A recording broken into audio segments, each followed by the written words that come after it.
मैं अपने शानदार नेता, जो नौजवानों के दिलों की बादशाह और अकलियत के दिलों की धड़कन, अपने शानदार नेता को बहुत जोर से जब बोलने चले तो इतना तेज ताली बजाओ कि अध्यक्ष जी लखनऊ तक आवाज सुनती दिखाई दे।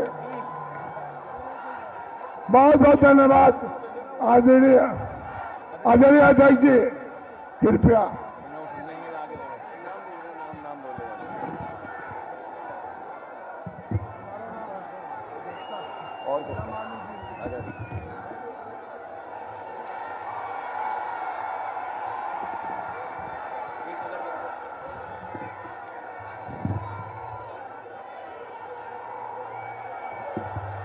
इस चुनावी जनसभा के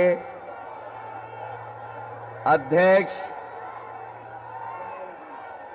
जमालुद्दीन खान साहब और हमारे आपके विधानसभा जमनिया के प्रत्याशी पूर्व मंत्री ओम प्रकाश सिंह जी, मंच पर उपस्थित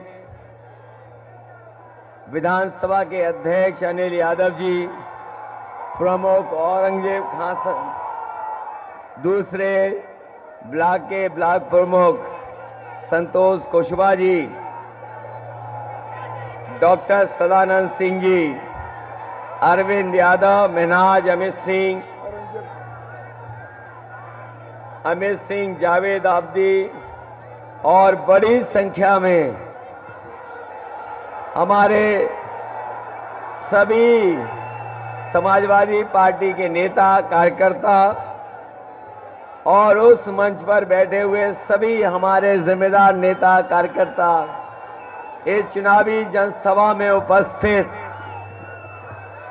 हमारे सभी आदरणीय बुजुर्ग, किसान भाई, बुनकर, माताएं, बहनें और बड़ी संख्या में नौजवान साथी, पत्रकार बंधु, मैं सबसे पहले आप सबका बहुत बहुत धन्यवाद और आभार प्रकट करना चाहता हूं। मैं देख रहा हूं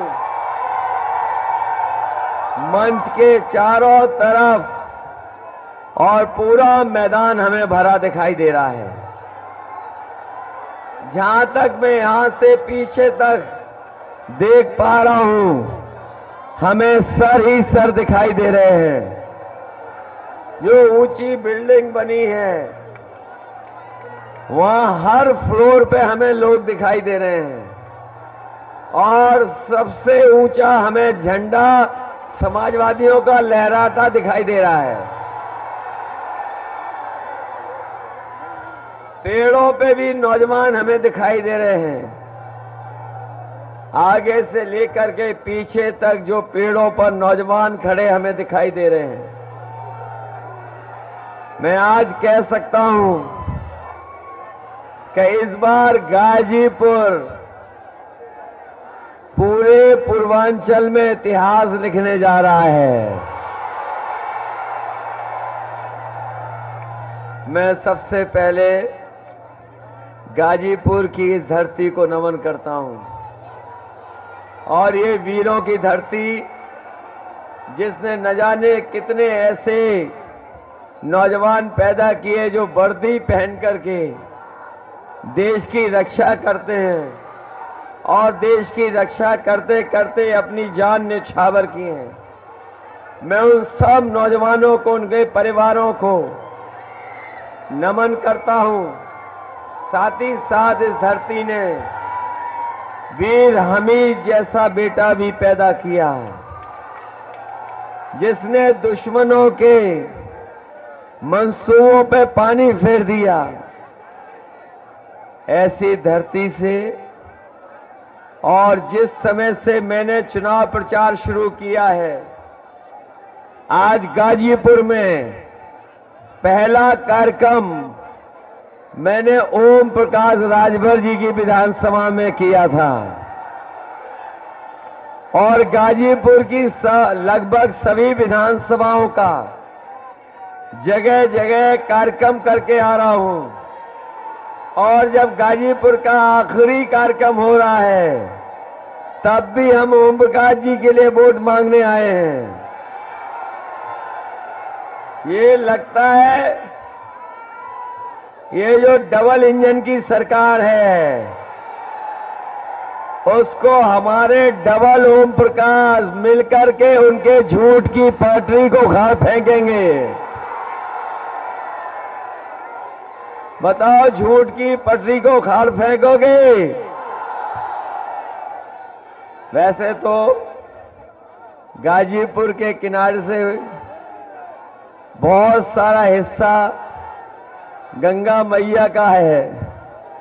यहां से पवित्र गंगा नदी बहती है। हम और आप लोग गंगा जल उठा करके सच बोलते हैं, लेकिन भारत की राजनीति में ऐसे भी लोग हैं जो गंगा जल में डुबकी लगा करके झूठ के अलावा कुछ नहीं बोलते।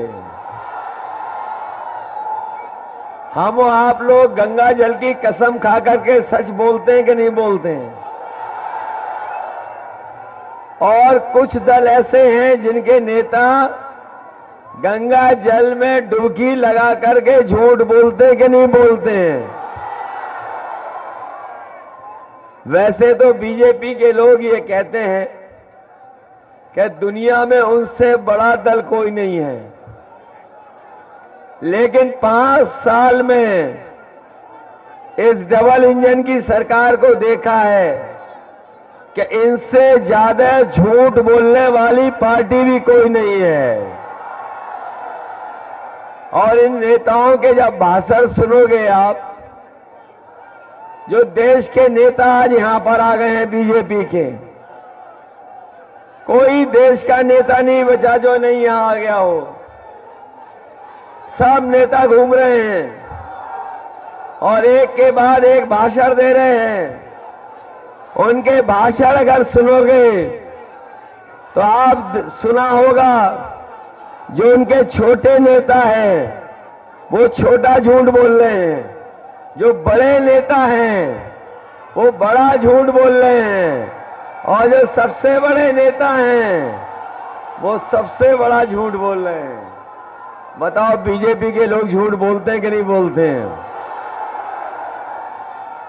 याद कीजिए, इन्होंने यही कहा था कि सरकार बन जाएगी तो हमारे किसानों की आय दोगुनी हो जाएगी।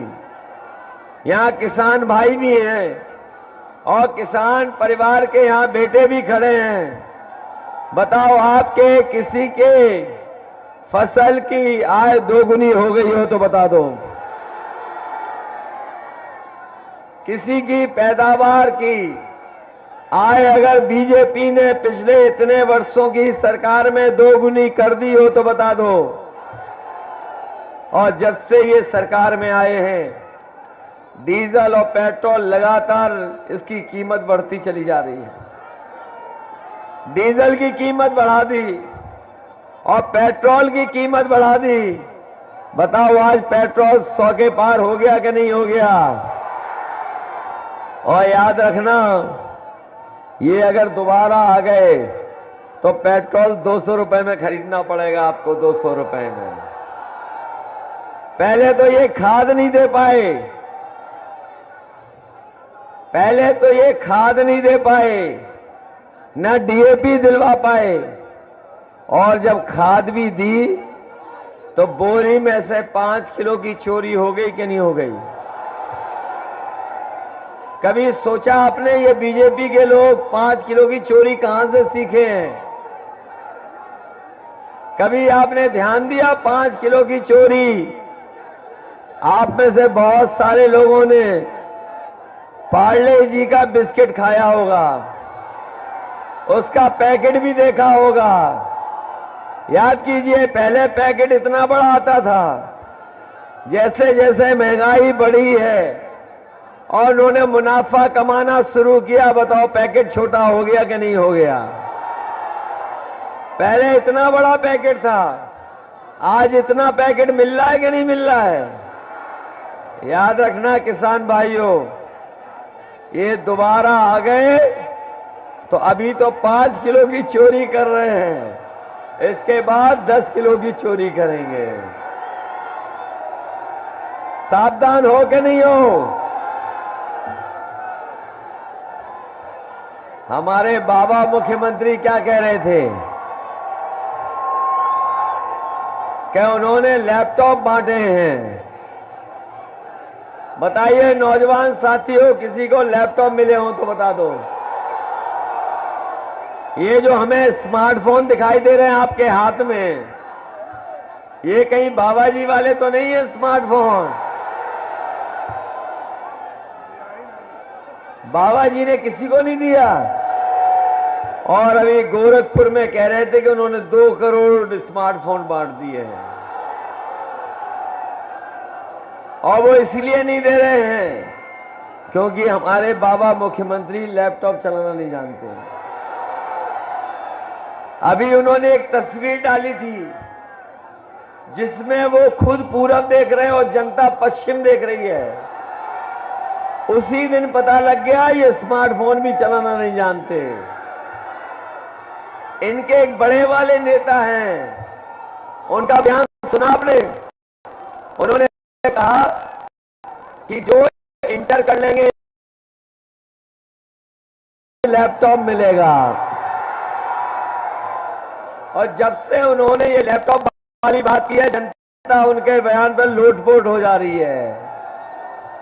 और शुक्र है इस बात का कि उन्होंने ये नहीं कहा जब कर लोगे 10वें में एडमिशन लेने जाओगे तब लैपटॉप मिलेगा। याद है वो प्रचार करने निकले थे, घर घर जाकर के, डोर टू डोर। वो डोर टू डोर प्रचार कर रहे थे। उनका जब हम लोगों ने तस्वीर देखी, पता नहीं वो पर्चा बांट रहे थे कि थूक बांट रहे थे।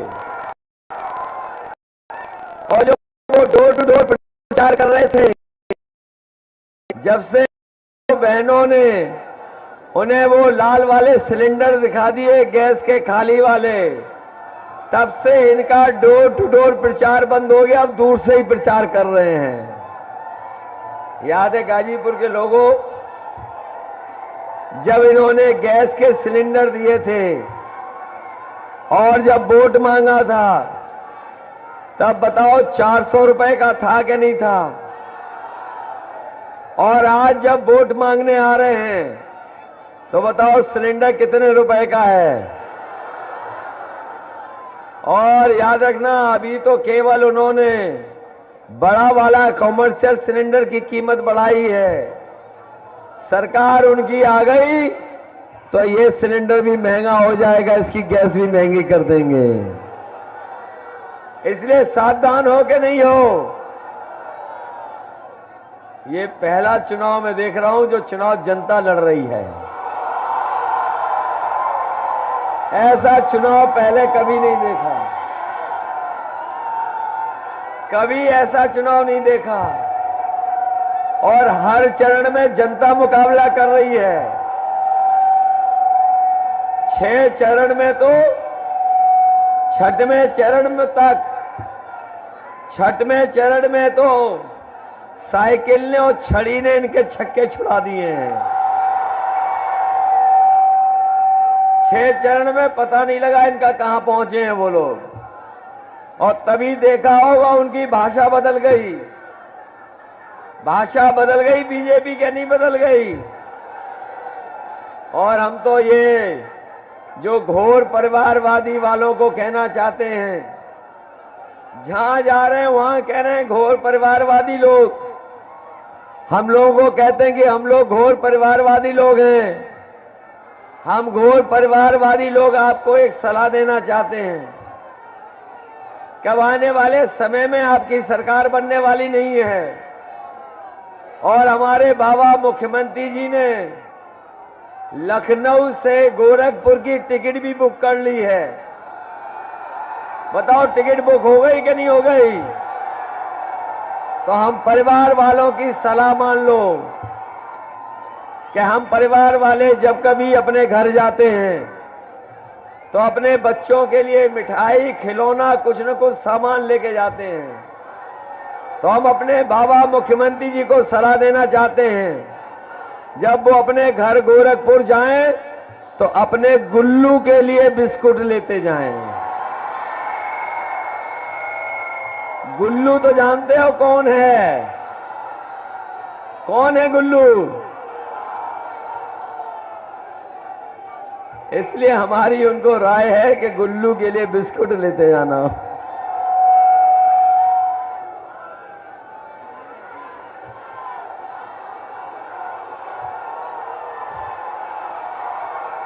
ये तो कमाल का चुनाव है आपका। ये तो लगता है लाखों वोट से जिताने वाले हो इस बार। इस बार कोई टिकने वाला नहीं है। बताओ, कोई टिक रहा है साइकिल के सामने? और तभी देखा होगा आपके बाबा मुख्यमंत्री कह रहे हैं कि अब हम सुबह 12 बजे सो के उठते हैं। और जब से उन्होंने 12 बजे सो के उठने की बात की है, हम भी उनके घर पे आजकल नजर रखते हैं।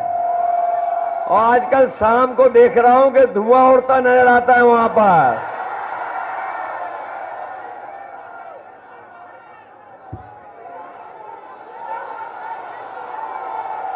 न केवल हमने धुआं उड़ते हुए देखा, उस दिन पुताई वाले जा रहे थे। उन पुताई वालों को मैंने रोक करके पूछा, कहां जा रहे हो? तो बोले कि मुख्यमंत्री आवास में जो धुएं के काले धब्बे लग गए उनको पोतने जा रहे हैं। बताओ, बाबा जी जा रहे हैं कि नहीं जा रहे हैं? ये तो लगता है ये जान गए यहां पर। उनकी तो विदाई हो गई है अब, इसीलिए भाषा बदली हुई है उनकी। न केवल भाषा बदली है, उनके बयान भी घटिया आ रहे हैं इस समय। उनके बयान घटिया आ रहे हैं। याद है कि नहीं याद है? इसलिए हम आप लोगों से आज निवेदन और अपील करने आए हैं कि ये चुनाव उत्तर प्रदेश का सबसे बड़ा चुनाव होने जा रहा है। ये उत्तर प्रदेश का चुनाव वो है जो उत्तर प्रदेश को बदहाली से खुशहाली की तरफ ले जाएगा। ये चुनाव इसलिए भी सबसे महत्वपूर्ण है क्योंकि प्रदेश हमारा जहां सबसे बड़ा है, वही हमारी ये भी जिम्मेदारी बनती है कि बीजेपी के लोगों ने जो लोकतंत्र और संविधान पर खतरा पैदा किया है, उस संविधान को, उस भारत के लोकतंत्र को बचाने का भी चुनाव है। इसलिए हम आपसे कहना चाहते हैं, पिछले 5 साल में बीजेपी ने न जाने कितने ऐसे फैसले लिए हैं जिससे हमारा उत्तर प्रदेश पीछे चला गया।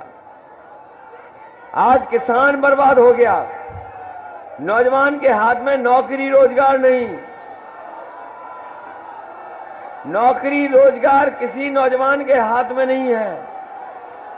कहने को तो सरकार बड़े बड़े विज्ञापन लगवा रही है, लेकिन सच्चाई और जमीन पर देखो तो हमारे नौजवानों को नौकरी और रोजगार नहीं मिला है। अगर कोई आंकड़े जानता है तो वो जानता होगा कि आज उत्तर प्रदेश में 11 लाख पद खाली हैं जो नहीं भरे गए हैं। हम अपने नौजवानों को भरोसा दिलाते हैं, समाजवादी सरकार बनेगी तो 11 के 11 लाख पदों को भर करके अपने नौजवानों को नौकरी देने का काम होगा। न केवल 11 लाख पद भरे जाएंगे, बल्कि हम ये भी कहना चाहते हैं, जो गर्मी निकालने की बात कह रहे थे, समाजवादी सरकार बनेगी तो फौज की भर्ती निकलवाने के लिए सरकार काम करेगी। फौज की भर्ती के साथ साथ अपने नौजवानों को पुलिस में भी भर्ती देखने को मिल जाए तो नौजवानों को पुलिस में भी भर्ती कराएंगे। इधर आपने देखा होगा पिछले 3 साल में हमारे बच्चों की पढ़ाई बिल्कुल बर्बाद हो गई और कोई पढ़ाई नहीं हो पा रही है। बच्चे पढ़ नहीं पा रहे हैं, जो हमारा भविष्य है। इसलिए हम कहना चाहेंगे कि ये बीएड टेट वाले लोग जानते होंगे, शिक्षा मित्र वाले जानते हैं, ये 57,000 वाले शिक्षक भर्ती वाले जानते हैं, बीपीएड वाले जानते होंगे कि आज सबसे ज्यादा पद अगर कहीं खाली है तो शिक्षा विभाग में समाजवादी सरकार बनेगी, तो बीएड टेट के लोगों को समायोजित कर करके शिक्षा मित्रों को वही सम्मान जो समाजवादियों ने दिया था दोबारा देने का काम करेंगे। ये बीपीएड वाले जानते होंगे कि इन्हें हाई कोर्ट से लेकर के सुप्रीम कोर्ट तक लड़ना पड़ा। सरकार ने 5 साल इन्हें दौड़ाया है, ये लड़ते रहे, इनके न्याय नहीं मिला। हम बीपीएड के लोगों को भी कह के जा रहे हैं, समाजवादी सरकार बनी थी, जो नौकरी निकाली थी उन जगह को भरने का काम समाजवादी सरकार में होगा। ये भरोसा है कि नहीं है? ग्राम रोजगार सेवकों, आपकी भी मदद करने का काम समाजवादी सरकार में होगा। ये उत्तर प्रदेश की जो पुलिस भर्ती 2013-2016 वाली, उसमें तमाम हमारे नौजवान रह गए जिनको मौका नहीं दिया सरकार ने। तमाम अनियमितताएं, तमाम इनके साथ अन्याय हुआ है। इन लोगों की मदद करने का काम भी समाजवादी सरकार में होगा, जिससे ये नौजवान भी नौकरी और रोजगार पा जाएंगे। इसलिए मदद करोगे आप लोग। मैं अपने नौजवानों से कहना चाहता हूं कि जो लोग एनसीसी का सर्टिफिकेट पाए हैं, ए सर्टिफिकेट, बी सर्टिफिकेट और सी सर्टिफिकेट, अगर हम लोगों को सरकार में उनको नौकरी में प्राथमिकता देनी होगी तो भर्ती में प्राथमिकता देने का काम भी सरकार में होगा। अब तो चुनाव में कोई समय नहीं बचा है। बताओ, कोई समय बचा हो चुनाव में तो बता दो। आज के बाद केवल 1 दिन और है, उसके बाद 7 तारीख को आपको वोट डालना है। इसी दिन का तो हम लोग इंतजार कर रहे थे। बताओ, 7 तारीख का इंतजार कर रहे थे कि नहीं कर रहे थे? और आपको तो पता लग गया होगा, पहले चरण से ही साइकिल आगे है। बताओ, साइकिल आगे है कि नहीं है? हमारी पार्टी और गठबंधन तो 4थे चरण में ही 2 शतक लगा चुकी थी, और पूर्वांचल आते आते लग ये रहा है कि पूर्वांचल में पूरा सफाया होगा और गाजीपुर में शून्य होंगे ये लोग। बताओ, गाजीपुर के लोगों, बीजेपी को शून्य करोगे कि नहीं करोगे? इन्होंने किसानों को धोखा दिया कि नहीं दिया? नौजवानों, आपको 5 साल इंतजार कराया कि नहीं कराया? महंगाई बढ़ा दी कि नहीं बढ़ा दी? सिलेंडर महंगा कर दिया कि नहीं कर दिया? और ये बीएड वाले, टेट वाले 5 साल से इंतजार कर रहे हो कि नहीं कर रहे हो? इसलिए 7 तारीख को आप वोट डालिए। वोट डालोगे 7 तारीख को साइकिल पर। 7 तारीख याद है कि नहीं याद है? और ये हमारे शिक्षा मित्र वालों, आपको मदद की थी। जैसे ही सरकार को पता लगा कि हम फिर मदद करने जा रहे हैं, शिक्षा मित्र वाले जानते होंगे। बताओ, बीजेपी ने आपको धोखा दिया कि नहीं दिया? शिक्षा मित्र से लेकर के किसी को नहीं छोड़ा जिसको बीजेपी ने धोखा न दिया हो। वो तो पहले ड्यूटी लगी थी शिक्षा मित्र वालों की, बाद में ड्यूटी काट दी गई, और वो इसलिए ड्यूटी काट दी गई क्योंकि शिक्षा मित्र के लोग तो पूरे समर्थन में खड़े थे। लेकिन अब हम आपसे अपील करना चाहते हैं, जहां शिक्षा मित्र अपने बूथ पे मदद कर रहे हैं, वही बीएड टेट वालों बूथ पे जिताओगे। और ये 57,000 वालों, और ये जो हमारी पुलिस भर्ती वालों, और फौज की भर्ती वालों, इसका मतलब अब तो जमानत जब्त होने जा रही है बीजेपी की।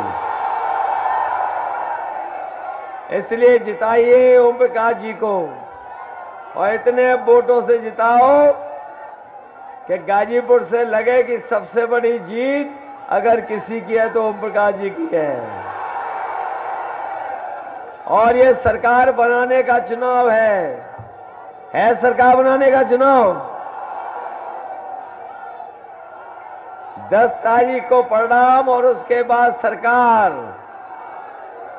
और उसके बाद हमें और आपको होली का त्योहार भी मनाना है। बताओ, त्योहार अच्छा मनाना चाहते हो तो फिर सरकार बनवाइए। इन्हीं शब्दों के साथ मैं आप सबका धन्यवाद देता हूं और बधाई देता हूं। वहीं मैं आपके ओम प्रकाश